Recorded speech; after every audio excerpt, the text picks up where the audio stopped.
بسم اللہ الرحمن الرحیم۔ عزیز طلباء کرام، یہ کتاب کہ جس کا آج ہم آغاز کریں گے اس کا نام ہدایت النحو ہے۔ اس کو شیخ سراج الدین عثمان الچشتی علیہ الرحمہ نے تصنیف فرمایا ہے۔ یہ کتاب علم نحو میں ہے اور اس کتاب کے اندر علم نحو کے قواعد بیان کیے گئے ہیں۔ چلیے شروع کرتے ہیں۔ بسم اللہ الرحمن الرحیم۔ الحمد للہ رب العالمین والعاقبۃ للمتقین والصلاة علی رسولہ محمد وآلہ واصحابہ اجمعین۔ وہ تمام تعریفیں اللہ رب العزت کے لیے جو تمام عالم کا پالنے والا ہے۔ والعاقبۃ للمتقین، اور بہترین انجام پرہیزگاروں کے لیے ہیں۔ والصلاة علی رسولہ محمد، اور صلاۃ و سلام نازل ہو یا درود و سلام نازل ہو اس کے رسول محمد صلی اللہ تعالی علیہ وسلم پر،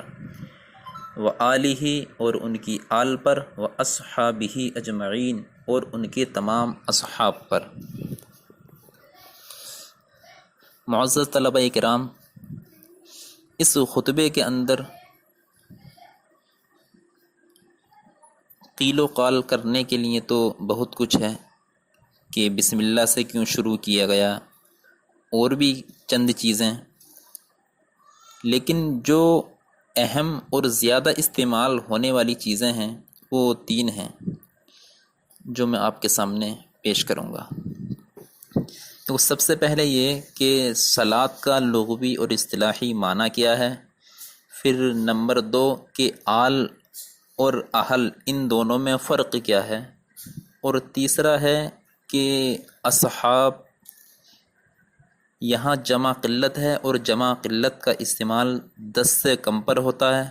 تو یہاں جمع قلت کا صیغہ جمع قلت کا معنی دے گا یا جمع کثرت کا معنی دے گا، کیونکہ اگر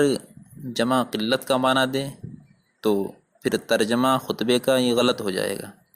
تو اب یہ تین باتیں ہیں، اب ان کو ہم اچھی طریقے سے ذہن نشی کریں۔ سب سے پہلے لفظ صلاۃ، تو لفظ صلاۃ کا لغوی معنی آتا ہے دعا، اور اس کے اصطلاحی معنی کے کئی مفہوم ہیں، جیسے کہ نمبر 1 یہ ہے کہ صلاۃ کی نسبت جب اللہ رب العزت کی طرف ہو تو اس سے رحمت کاملہ مراد ہوتی ہے، اور جب صلاۃ کی نسبت فرشتوں کی طرف ہو تو استغفار مراد ہوتی ہے، اور جب صلاۃ کی نسبت چرند پرند کی طرف ہو تو تسبیح و تہلیل مراد ہوتی ہے، اور اسی طریقے سے جب صلاۃ کی نسبت بندوں کی طرف ہو تو اس سے دعا مراد لی جاتی ہے۔ تو یہ صلاۃ کے چند لغوی معنی، تو صلاۃ کا لغوی معنی تو دعا ہی ہے، اور اصطلاحی معنی کے کئی مفہوم ذکر کر دیے۔ اب اس کے بعد ہم دیکھتے ہیں کہ لفظ آل، یہاں پر لفظ آل کو ذکر کیا، اہل نہیں کہا، تو آل اور اہل میں فرق کیا ہے؟ تو اصل میں آل اور اہل میں فرق یہ ہے کہ آل جو ہے یہ خاص ہے اور اہل یہ عام ہے، کیونکہ آل کی اضافت ذوی القول میں مذکر کی طرف کی جاتی ہے، مؤنث کی طرف نہیں کی جاتی، اور اس کے برعکس اہل کی اضافت دونوں کی طرف ہو جاتی ہے۔ اور لفظ آل جو ہے یہ بڑے خاندان والوں کے لیے بولا جاتا ہے، خواہ وہ عظمت میں ہوں یا برائی میں ہوں، جیسے کہ عظمت میں آل رسول اور برائی میں جیسے آل فرعون۔ اور لفظ اہل یہ عام ہے، بڑوں کے لیے بھی اور چھوٹوں کے لیے بھی، جیسے کہ مثال کے طور پر عام طور پر بولا جاتا اہل بھوجپور، اہل مراد آباد، اہل بریلی، تو یہ عام ہے۔ اور اب تیسرا آتا ہے لفظ اصحاب، تو یہاں پر اصحاب یہ جمع قلت ہے۔ تو آپ نے نحویر کے اندر پڑھا تھا کہ جمع قلت کے اوزان 6 ہیں، جیسے افعل جیسے اقلب، افعال جیسے اقوال، افعلہ جیسے آونا، اور فعلہ جیسے غلمہ، اور مسلمون مسلمات بغیر الف اور لام کی۔ تو یہ جمع قلت کے 6 اوزان ہیں۔ تو یہ اصحاب افعال کے وزن پر ہے، اور جمع قلت کی تعریف آپ نے پڑھی تھی کہ جمع قلت وہ ہے کہ جس کا اطلاق 10 سے کم پر کیا جاتا ہو۔ تو اگر ہم اصحاب کو جمع قلت مان کر اور جمع قلت کا ہی معنی مراد لیں تو اصل میں یہاں پر پھر معنی ہوگا کہ صلاۃ و سلام یا درود و سلام نازل ہو اس کے رسول محمد صلی اللہ تعالیٰ علیہ وسلم پر اور ان کی آل پر اور ان کے 10 صحابہ پر۔ تو حالانکہ یہ ترجمہ یہاں پر غلط ہو جائے گا، کیونکہ مراد تو یہاں پر تمام صحابہ کرام ہیں، تو 10 صحابہ کرام کیوں مراد لیے جائیں گے؟ تو اصل میں اس کا جواب یہ ہے کہ ایک قاعدہ ہے، اس کو آپ نوٹ کر لو۔ قاعدہ یہ ہے کہ جب جمع قلت معرفہ ہو، جب جمع قلت معرفہ ہو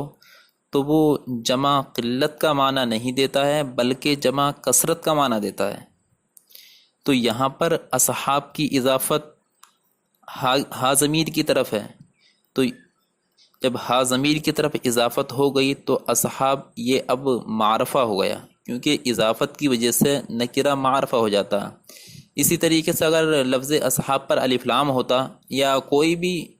جمع قلت کا لفظ ہے اگر اس پر الف لام آ جائے پھر بھی وہ معرفہ ہو جائے گا، تو معرفہ ہو جانے کی وجہ سے اب وہ جمع قلت کا معنی نہیں بلکہ اب جمع کثرت کا معنی دے گا۔ تو یہاں پر اب اصحاب معرفہ ہو گیا تو اب یہ جمع کثرت کا معنی دے گا، اور معنی ہوگا کہ اور ان کے تمام اصحاب پر، یعنی درود و سلام نازل ہو اس کے رسول محمد صلی اللہ تعالیٰ علیہ وسلم پر اور ان کی آل پر اور ان کے تمام صحابہ کرام پر۔ تو عزیز طلبہ، آپ نے اس خطبے کے اندر 3 قابل غور باتیں سماعت فرمائی، آپ ان کو اچھی طریقے سے ذہن نشی کر لیں۔ چلیے شروع کرتے ہیں کہ اما بعد فہذا مختصر مضبوط فی النحو جماعت فیہ مہمات النحو علی ترتیب الکافیتی۔ فہذا مختصر، تو یہ رسالہ مختصر ہے، مضبوط فی النحو، اور نحو میں لکھا گیا ہے،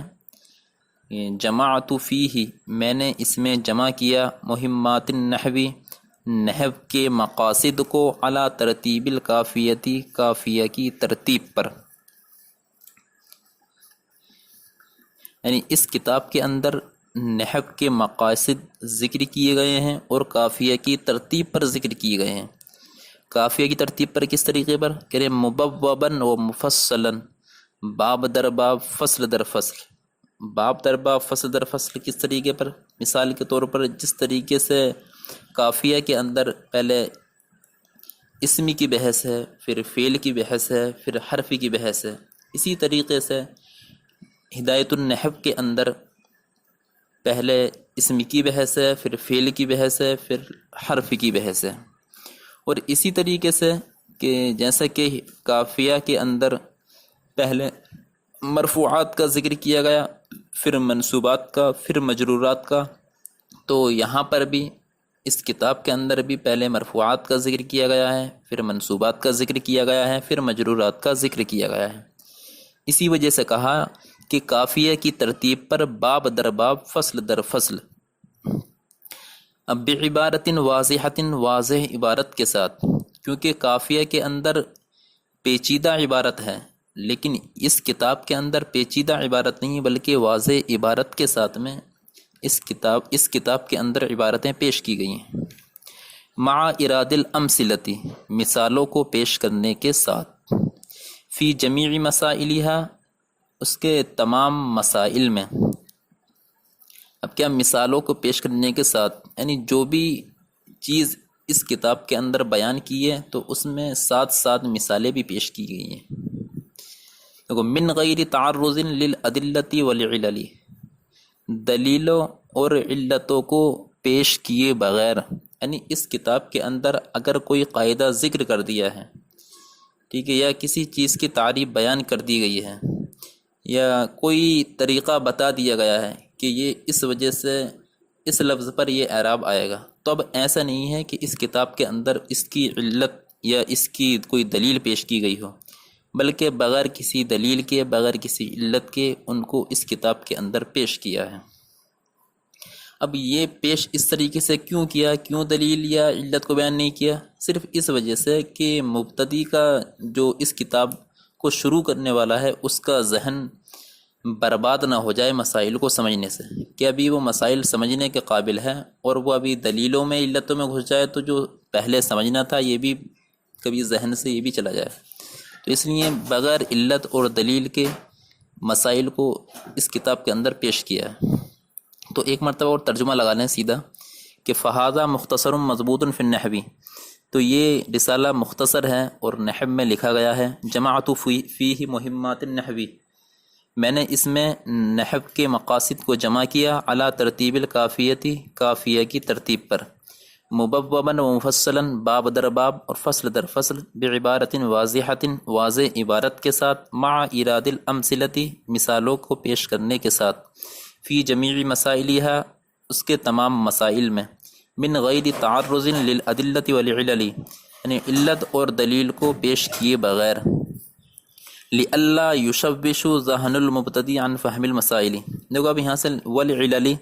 یہاں سے ہم ایک ترجمہ یہ بھی لگا سکتے ہیں، یعنی آخر سے اوپر تک بھی لگا سکتے ہیں کہ علت اور دلیلوں کو پیش کیے بغیر اس کے تمام مسائل میں مثالوں کو پیش کرنے کے ساتھ، واضح عبارت کے ساتھ،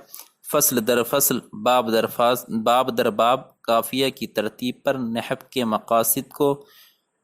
اس میں میں نے جمع کیا۔ نحو کے جو رسالہ کے نحو میں لکھا گیا ہے، جس طریقے سے آپ کو آسان لگے، مطلب سیدھا سیدھا بھی لگا سکتے ہیں اور نیچے سے برعکس بھی لگا سکتے ہیں، جس طریقے سے آسان لگے اس طریقے سے اس کا ترجمہ لگا سکتے ہیں۔ تو اس کے بعد ہے کہ لئلا یشوش ذہن المبتدی عن فہم المسائل، تاکہ مبتدی کا ذہن برباد نہ ہو جائے مسائل کو سمجھنے کے متعلق۔ تو کوئی یہاں عبارت ہے لئلا یشوش اور یشوشا، اور پھر دوسرا ہے لئلا یشوش اور یشوشا، یعنی مجہول میں بھی دو صورتیں ہیں اور معروف میں بھی دو صورتیں ہیں۔ معروف کی دو صورتیں کون سی ہیں کہ یشوش اور یشوشا، اور مجہول کی جو دو صورتیں ہیں وہ ہیں یشوش اور یشوشا۔ اب یہ دو اعراب کیوں ہیں، اس کی وجہ کیا ہے؟ تو اس کی وجہ یہ ہے کہ لئلا یشوش یشوشا، کہ جب ہم اس کو معروف پڑھیں گے تو یشوشا بھی پڑھ سکتے ہیں، شین پر زبر بھی پڑھ سکتے ہیں اور رفع بھی پڑھ سکتے ہیں، نصب دونوں پڑھ سکتے ہیں۔ وجہ یہ ہے کہ جب ہم نصب پڑھیں گے تو ان کا اعتبار کرتے ہوئے نصب پڑھ دیں گے۔ دیکھو سب سے پہلے اس کا اعراب سمجھنے سے پہلے ایک قاعدہ نوٹ کرو کہ جب ان ناصبہ اور فعل کے درمیان کوئی فصل فاصل موجود ہو، ٹھیک ہے، کیا ہے کہ جب ان ناصبہ اور فعل کے درمیان کوئی فصل فاصل موجود ہو تو اس وقت اس فعل پر ان ناصبہ کو عمل دلا کر نصب پڑھنا بھی جائز ہے، اور ان ناصبہ کو عمل نہ دلا کر کے فصل ہونے کی وجہ سے اس پر رفع پڑھنا بھی جائز ہے۔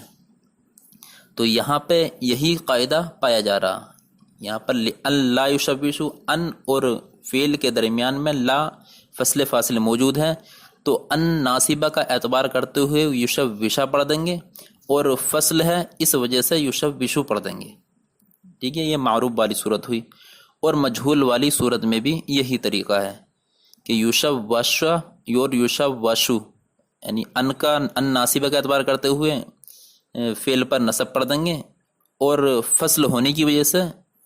فصل کا اعتبار کرتے ہوئے رفع پڑھ دیں گے۔ اب اس کی دلیل کیا ہے کہ اس طریقے سے کیوں پڑھیں گے، کیا دلیل ہے اس قاعدے کی کہ یہ درست ہے؟ تو دلیل یہ ہے کہ قرآن پاک میں ہے افلا یرون اللہ یرجعو، تو افلا یرون اللہ یرجعو اس میں تھا ان لا یرجعو، تو یہاں پر ان اور فعل کے درمیان میں فصل فاصل موجود ہے، اور یرجعو پر رفع پڑا گیا ہے۔ تو جب قرآن پاک کے اندر یہ طریقہ جائز ہے تو یہاں پر بھی ان کو عمل نہ دلانا یہ بھی جائز ہے۔ اور ایک اور مثال ہے لِأَلَّا يَكُونَ عَلَى النَّاسِ، قرآن پاک میں ایک اور مثال کیا ہے، لِأَلَّا يَكُونَ عَلَى النَّاسِ، تو اصل میں ہے لِأَن لا يَكُونَ، تو یہاں پر بھی ان اور فعل کے درمیان فصل فاصل موجود ہے، تو یہاں پر عمل نہیں دلایا گیا ہے فصل ہونے کی وجہ سے۔